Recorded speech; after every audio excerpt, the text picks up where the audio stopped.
In anatomy lab, when we start dissecting the human body, we usually start out here at the back.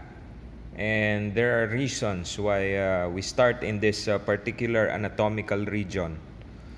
First, the structures are quite large, and they are mainly muscles and relatively easier to dissect than the other body regions. So it's like you get to practice your dissection before you move on to other regions where there are more delicate structures that can easily get damaged.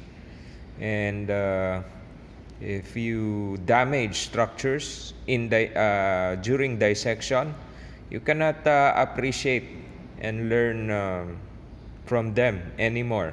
You cannot identify them properly, for one, and you cannot learn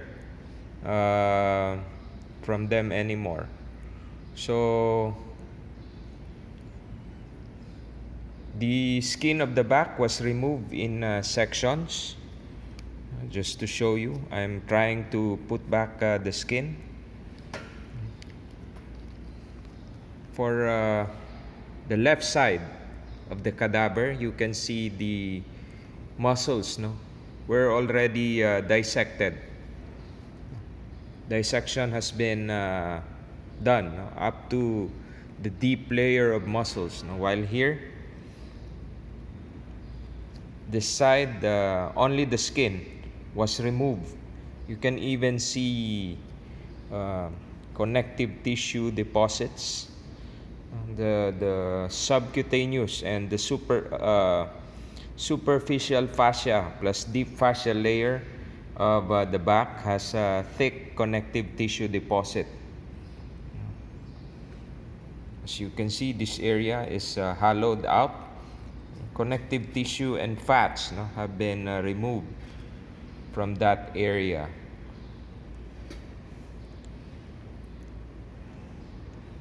And let me show you, the skin of the back is quite thick. That's quite thick compared to the skin in the other areas of the body, and you will get to see that as we go along and dissect the other regions. So after skinning, there are basically two large muscles that you can find here at the back. First is the trapezius. The muscle is named after its shape, trapezoid. Trapezoid is a four-sided polygon. If you trace the margins of the muscle on one side only, it's triangular. But when you look at the muscles, both sides, it's actually four-sided, large four-sided muscle.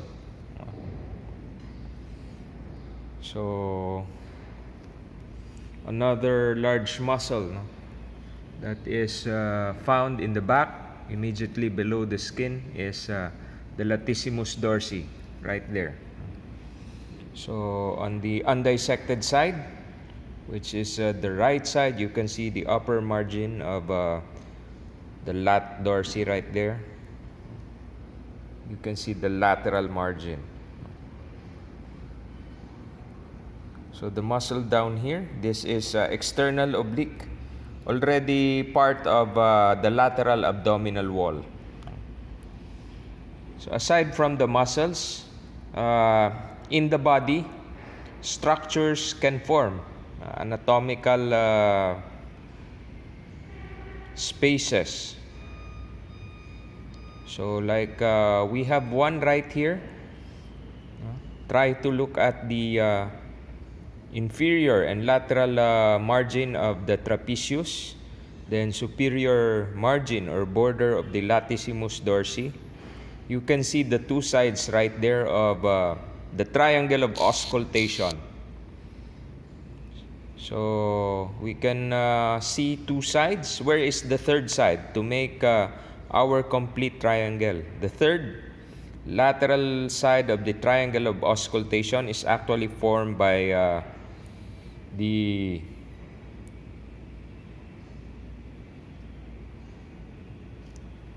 scapula. No? It is formed by the medial border of the scapula, which is palpable right here. Not really visible at this point in time, no?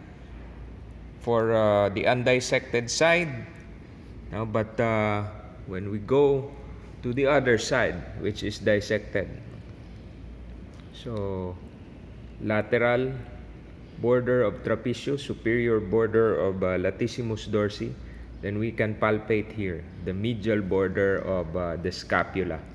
So you can see the triangle is more clearly visible on this side. So if there are anatomical spaces, triangles like that, so you should learn about its clinical significance. What's the clinical significance of the triangle of auscultation? Well, when we perform physical exam, auscultation is one of the procedures where we listen to sounds coming from different areas of the body, coming from organs like the lungs. No? When we auscultate the posterior chest wall using our stethoscope, we are actually trying to listen for breath sounds coming from the lungs. So the triangle of auscultation is an area with few layers. Like here, you have overlying trapezius, overlying latissimus dorsi. Here you have bone. Now here you have less. No? You have less layers minus those structures we have identified. So breath sounds is expected to be clear and loud in the area of the triangle of auscultation. Let's move down here. There's another important anatomical triangle. Let me direct you, and I want you to look at the lateral margin of the latissimus dorsi muscle. It's directed in that direction. And then the border of the external oblique muscle of the abdomen. So we have outlined two sides. Where is the third side?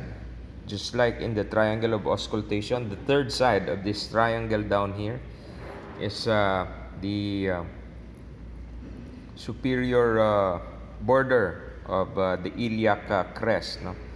So the triangle right there is actually called the lumbar triangle or triangle of Petit. No? In the abdomen, particularly here in the posterior abdominal wall, we don't necessarily auscultate. So what's the clinical significance of the triangle? So for the abdomen, if there are areas with few layers, it is a potential weak spot for herniation of organs.